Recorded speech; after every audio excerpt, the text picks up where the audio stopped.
देहरादून में पालतू कुत्तों को जबरन बियर पिला रही एक लड़की का वीडियो वायरल हो रहा है। सोशल मीडिया पर ट्रेंड होने के लिए यह वीडियो बनाने वाली लड़की अब कानूनी शिकंजे में फंस गई है। पुलिस ने वीडियो बनाने वाली लड़की के खिलाफ मुकदमा दर्ज कर लिया है।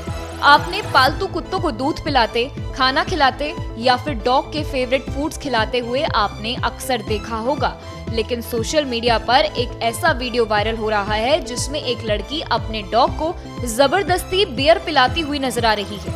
वीडियो में साफ देखा जा सकता है कि डॉग छटपटा रहा है और खुद को लड़की के हाथों से छुड़ाने की कोशिश कर रहा है, लेकिन लड़की जबरदस्ती डॉग के मुंह में बियर डालती नजर आ रही है। वीडियो देखकर डॉग लवर्स का गुस्सा फूट पड़ा है। बता दें, पुलिस ने महिला के खिलाफ जानवरों के प्रति क्रूरता को लेकर मामला दर्ज कर लिया है। साथ ही लोगों से अपील की है कि इस तरह का वीडियो बनाकर सोशल मीडिया पर ना डालें। कानून का उल्लंघन करने वाले, इस तरह के वीडियोस बनाने वाले लोगों के खिलाफ पुलिस की कड़ी कार्रवाई की जाएगी। ये प्रकरण आया है और तत्काल मैंने बता दिया है SHO डालन वाला को कि इसका संज्ञान लेकर के उसमें सुसंगत धाराओं के तहत मामला पंजीकृत करके कार्रवाई करेंगे। ये इस तरह का मतलब बहुत ही अच्छी बात नहीं है और इस तरह का एक कृत्य जो है, जो भी आप उसको वीडियो के माध्यम से सर्कुलेट कर रहे हैं, ये अच्छी बात नहीं है और निश्चित रूप से जो जिसने भी किया उसके खिलाफ हम कार्रवाई करेंगे।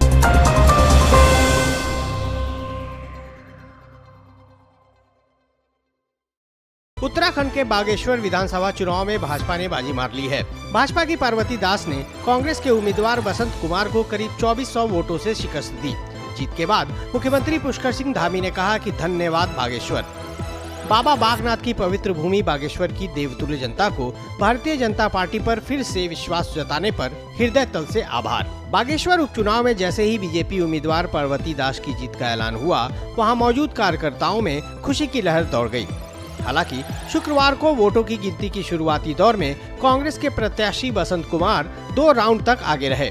कांग्रेस उम्मीदवार बसंत कुमार तीसरे राउंड से पिछड़ने लगे और उसके बाद पिछड़ते ही चले गए। बागेश्वर में एक बार फिर भाजपा ने कमल खिलाकर कांग्रेस को बड़ी मात दे दी। हालांकि पार्वती दास की जीत का आंकड़ा उतना बड़ा नहीं रहा जितनी बीजेपी को उम्मीद थी। बता दें कि कैबिनेट मंत्री चंदन रामदास की मौत की वजह से खाली इस सीट पर उपचुनाव हुए।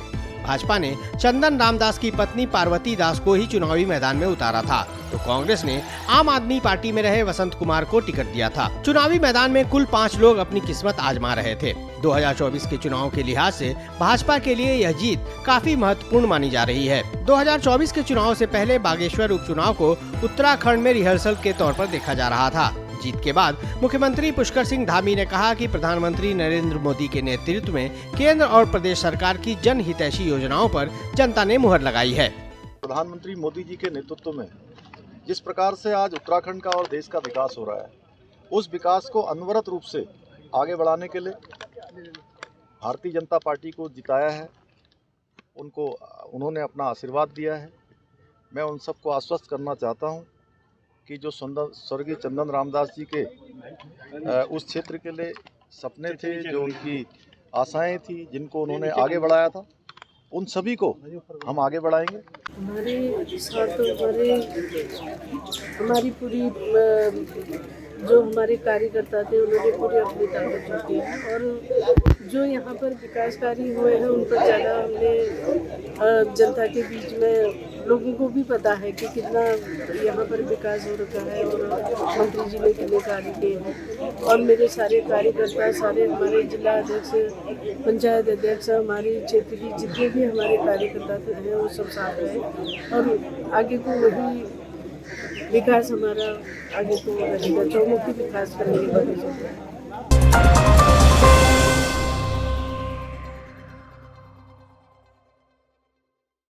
हल्द्वानी के तलिया कोटाबाग इलाके के 2 घरों में छापा मारकर वन विभाग ने सांबर के मांस, पैर और बंदूक बरामद की है। रामनगर के वन विभाग को सूचना मिली थी कि सांबर का शिकार कर रहे गांव के 2 घरों में सांबर का मांस रखा हुआ है।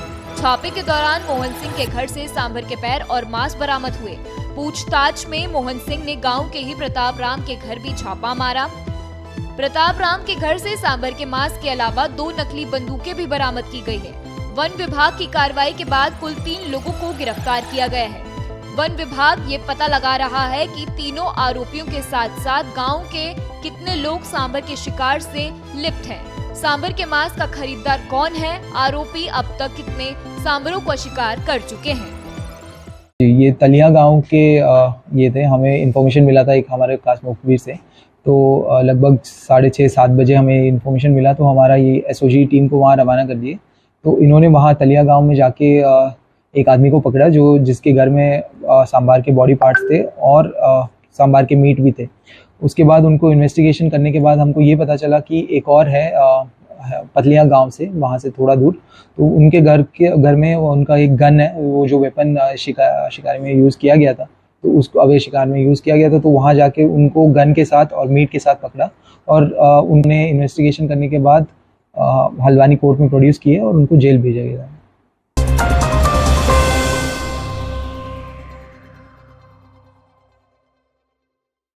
उत्तराखंड के मुख्यमंत्री पुष्कर सिंह धामी के साथ फोटो खिंचवाने की होड़ में बीजेपी कार्यकर्ता और पुलिस के बीच जमकर नोक-झोंक हुई। दरअसल मुख्यमंत्री शुक्रवार को हरिद्वार के दौरे पर थे। धामी का चैम्बर हरिद्वार के भल्ला कॉलेज स्टेडियम में जैसे ही उतरा, वहां बीजेपी कार्यकर्ताओं की भीड़ उमड़ पड़ी। कार्यकर्ताओं में मुख्यमंत्री के साथ फोटो खिंचवाने की होड़ लगी थी। मुख्यमंत्री की सुरक्षा में लगे पुलिस और कार्यकर्ताओं के बीच तीखी नोक-झोंक हुई। पुलिस रस्सी का घेरा बनाकर कार्यकर्ताओं को चैम्बर के पास जाने से रोकना चाह रही थी और कार्यकर्ता पुलिस की सुनने को तैयार नहीं थे। वीडियो में देखा जा सकता है कि किस तरह से पुलिस से भारतीय जनता पार्टी के मीडिया प्रभारी उलझ रहे हैं और पार्टी के दूसरे नेता उन्हें शांत करने में जुटे हुए हैं। देखो, मेरे कार्यकर्ता जब मेरे पदाधिकारी यहाँ खड़े हैं तो इसलिए मैं यहीं खड़ा हूँगा और अध्यक्ष हूँ मैं, मेरी अपनी गरिमा है और यहाँ मेरे सारे पदाधिकारी खड़े हैं, महामंत्री खड़े हैं, उपाध्यक्ष खड़े हैं, किसान मोर्चा के अध्यक्ष खड़े हैं। तो उनसे क्या अपील करेंगे जो आगे चले जाते हैं? अब वो उनकी समझ की बात है, उनको समझना चाहिए, जो एक सिस्टम बना है उसका पालन करना चाहिए, सभी को पालन करना चाहिए।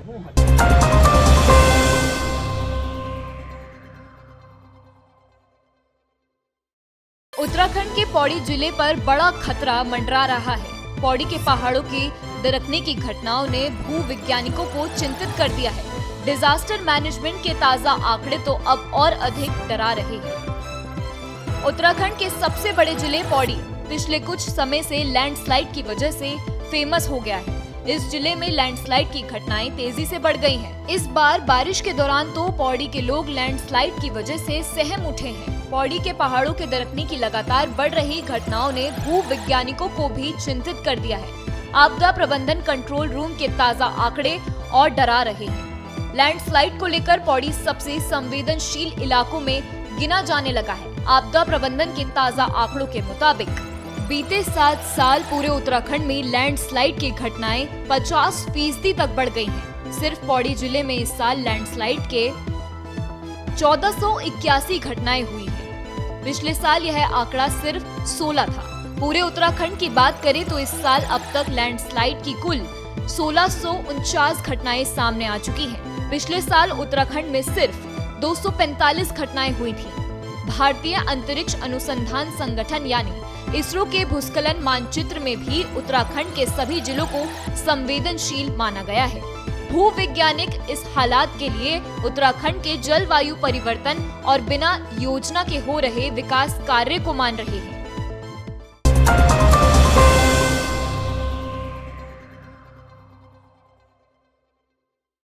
हल्द्वानी में रेरा नियमों के विरोध में बड़ी संख्या में किसान शुक्रवार को सड़कों पर उतर आए। किसानों ने विरोध करते हुए बुधवार से एसडीएम कोर्ट तक जुलूस भी निकाला। किसान अपने हल के साथ सभी उपकरण लेकर प्रदर्शन में पहुंचे। प्रदर्शनकारी किसानों का आरोप है कि रेरा कानून की आड़ में किसानों का उत्पीड़न किया जा रहा है। प्रशासन के इस उत्पीड़न को अब किसान बर्दाश्त नहीं करेंगे। प्रदर्शनकारियों ने सिटी मजिस्ट्रेट के माध्यम से मुख्यमंत्री धामी के नाम को ज्ञापन दिया। गुस्साए किसानों ने प्रशासन को 100 घंटों का अल्टीमेटम भी दिया है। उनका कहना है कि 100 घंटों के भीतर सरकार ने रेरा के नियमों में बदलाव नहीं किया तो 12 अगस्त को हल्द्वानी में महापंचायत होगी और उसके साथ ही बड़ा आंदोलन शुरू किया जाएगा। देखिए, ये लोगों की भावनाओं का ना ऐसा सैलाबी प्रकटीकरण है जिसका नज़ारा आपने बुद्ध पार्क से लेकर के रोड से लेकर करके यहाँ SDM साहब के प्रांगण में देखा होगा। ये बिल्कुल अभी अंगड़ाई है। हम सरकार को फिर एक बार निवेदन के साथ चेतावनी भी दे रहे हैं। अभी तक हम सरकार के खिलाफ नहीं बोले हैं, हम अधिकारियों के खिलाफ ही कह रहे हैं कि आप रेरा के माध्यम से ये जो पैसा खाऊ प्राधिकरण के जो नियम लगे हुए हैं, ये ट्विन सिटी के नाम पर किसानों की ज़मीन को खाने का जो प्रपंच रचना जा रहा है, इसको 100 दिन के अंदर इसका समाधान और 100 घंटे के अंदर आप समाधान कीजिए, नहीं तो अब की बार लंगर लगेगा बुद्ध पार्क में और उसकी गूंज पूरे उत्तराखंड के हर गलियारे में गूंजेगी।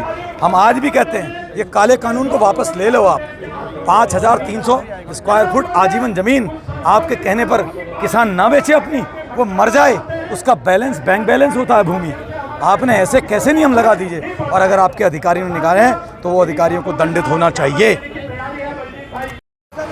आज हमने जो है रेरा कानून को लेके, प्राधिकरण को लेके, ट्विन सिटी जो कि ऐसे लगता है कि किसानों की ज़मीन अधिग्रहण होने जा रही है, उसके विरोध में आज हमने प्रदर्शन किया है।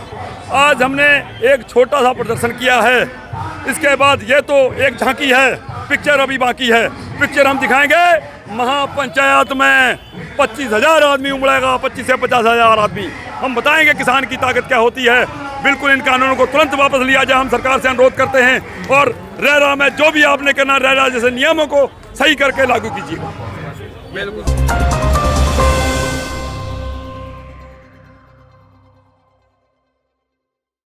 रुड़की के पिरान कलियर साबिर पार्क का 755वां सालाना उर्स 16 सितंबर से शुरू होने जा रहा है। उर्स को लेकर पुलिस और प्रशासन तैयारियों में जुटा हुआ है। बता दें कि उर्स मेले में लाखों की संख्या में देश विदेश से जायरीन रुड़की के पिरान कलियर पहुंचते हैं। इतनी बड़ी संख्या में उर्स में आने वाले जायरीनों की सुरक्षा पुलिस प्रशासन के लिए बड़ी चुनौती होती है। पुलिस प्रशासन लगातार बैठक कर मेले को शांतिपूर्ण तरीके से संपन्न कराने की तैयारियों में जुटा है। पुलिस का कहना है कि उर्स मेले को लेकर उसने कमर कस ली है। उर्स मेला क्षेत्र में विशेष पुलिस थाना भी खोला जाएगा और पर्याप्त फोर्स की तैनाती की जाएगी। पार्किंग सहित अन्य व्यवस्थाएं भी समय रहते पूरी कर ली जाएंगी। प्रशासन और पुलिस के द्वारा समन्वय स्थापित कर जो भी अतिक्रमण हटाने और अन्य कार्य अमल में आने हैं वे सभी किए जा रहे हैं। चूँकि इसमें अलग से ही उर्स के लिए एक अलग से कोतवाली बनती है और उसके लिए अलग से इंस्पेक्टर रैंक के अधिकारी नियुक्त होते हैं, तो जो भी रिक्वायरमेंट ऑफ फोर्स होगी वो सब प्राप्त कर लिया जाएगा। साथ ही लोगों से लगातार सावधानी बरतने और सजग और सतर्क रहने की अपील की जा रही है, ताकि किसी भी तरह की अप्रिय घटना को होने से निवारित किया जा सके। विशेष रूप से जो बालक हैं, बालिकाएं हैं, दिव्यांग हैं या वृद्ध हैं, महिलाएं हैं, अब उनको किसी भी तरह की कोई असुविधा ना हो, इसके लिए आम जन का सहयोग अपेक्षित है। तो अगर कहीं किसी के साथ कोई सहयोग की स्थिति बनती है, कोई सहयोग प्राप्त करना चाहता है, तो आम जनता उन्हें सहयोग दे। कोई पुलिस से सहायता चाहिए तो नज़दीकी थाने और चौकी को सूचना दें। विशेष रूप से बालक बालिकाओं के मामले में लोग सतर्क रहें, सावधान रहें, क्योंकि सावधानी ही बचाव है। अगर कहीं कोई खो जाता है मेले में तो तत्काल 112 नंबर पर या नज़दीकी चौकी, थाने या चेक पोस्ट को सूचित कर पुलिस का सहयोग प्राप्त करें। श्रेष्ठ भारत पर खबरों से जुड़े रहने के लिए चैनल को सब्सक्राइब करें, बेल आइकन दबाएं और देखते रहें श्रेष्ठ भारत।